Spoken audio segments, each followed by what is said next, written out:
bienvenue mesdames et messieurs ici au stade de tout-puissant Mazembe Anglebert où nous retrouvons à cet instant. C'est même devenu une règle, le TP Mazembe ne perd pas sur sa pelouse.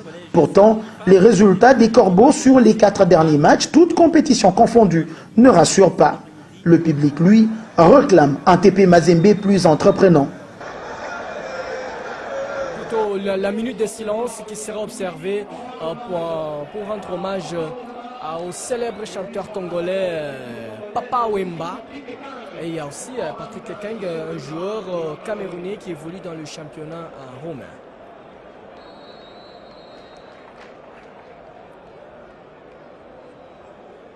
Au niveau du jeu, ils seront servis. Les coéquipiers de Joël Kimwaki dominent largement les matchs dès ses débuts. Illustration, ce coup franc de Master Renford Kalaba légèrement au-dessus de la barre transversale à la 7e minute de jeu. Le stade gabésien joue à 9 derrière et commet beaucoup de fautes. Auteur d'une première frappe non cadrée, Christian Kofi Kwame, servi par Kimwaki Joël sur un coup franc rapidement joué, oblige Slim Shebaï d'une frappe longue à se détendre et dévier la balle en corner. Là aussi, la chance n'est pas avec les Corbeaux. Seul au second poteau, Adama voit sa balle passer au-dessus de la barre transversale. Dans sa phase de domination, le TP Mazembe a bien failli se faire surprendre. 27e minute, Bolingi Jonathan perd un ballon en attaque et tout de suite Ali Amami lance Hichem Sifi en milieu de terrain. Le petit moment d'hésitation de Joël Kimwaki met en très bonne posture Hamza Bakouche, le latéral gauche qui a suivi l'action. Mais Sylvain Gboro, l'international ivoirien, a bien anticipé sur le coup. Les locaux maintiennent tout de même la pression dans le camp adverse et les corners se suivent. À la 40e minute, celui de Master Renford Kalaba trouve Thomas Soulimwengu, mais la bicyclette de l'ailier droit du TP Mazembe passe au-dessus de la barre transversale. À quelques secondes de la pause, le TP se fait à nouveau une frayeur. Le coup franc de Fouzi passe devant le gardien Sylvain Bowo, mais les 3 joueurs tunisiens qui ont suivi l'action n'arrivent pas à couper la trajectoire du ballon. 0-0, domination stérile jusque-là des Corbeaux à la mi-temps. Téléspectateurs, on se retrouve après les citrons pour la deuxième partie de ce TP Mazembe Stade Gabésien.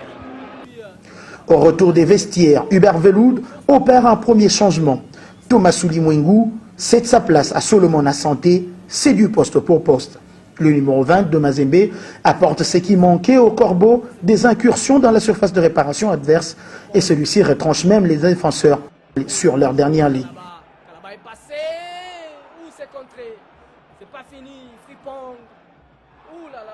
78e minute, le technicien français de Mazembe veut gagner son match à domicile.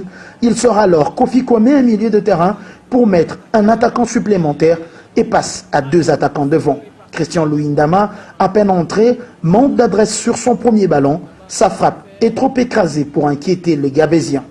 À 6 minutes de la fin, les Corbeaux y croient toujours. Le public pousse son équipe et Veloud lance alors sa dernière cartouche. Cette fois, c'est la bonne. Deo Kandamukop, seul joueur africain à avoir joué 2 fois une finale de Coupe du Monde de club avec 2 clubs différents, remplace le Malien Adama Traoré. Il reste 4 minutes, chaud d'alerte dans le camp tunisien, servi par Kalaba Renford.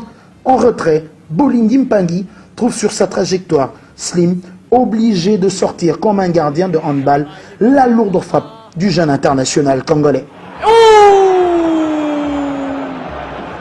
Le gardien Slim est héroïque, Jean-Marc.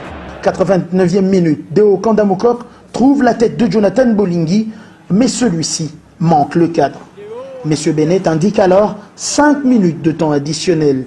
Mazembe s'en remet donc au talent de son jeune attaquant, bis repetita, corner de Deo Kanda pour la tête de Jonathan Bolingi Mpangi entre 3 défenseurs.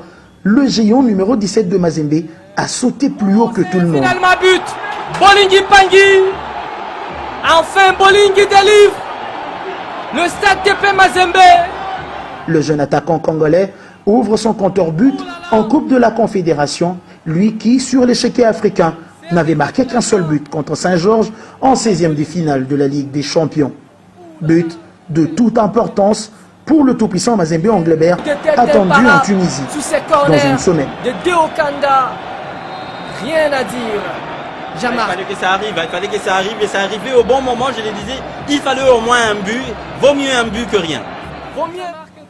Sorti en huitième de finale de la Ligue des Champions par l'équipe de Wydad Athletic Club de Casablanca, le TP Mazembe Anglebert a un nouvel objectif, aller décrocher une deuxième fois de l'histoire la Coupe de la Confédération.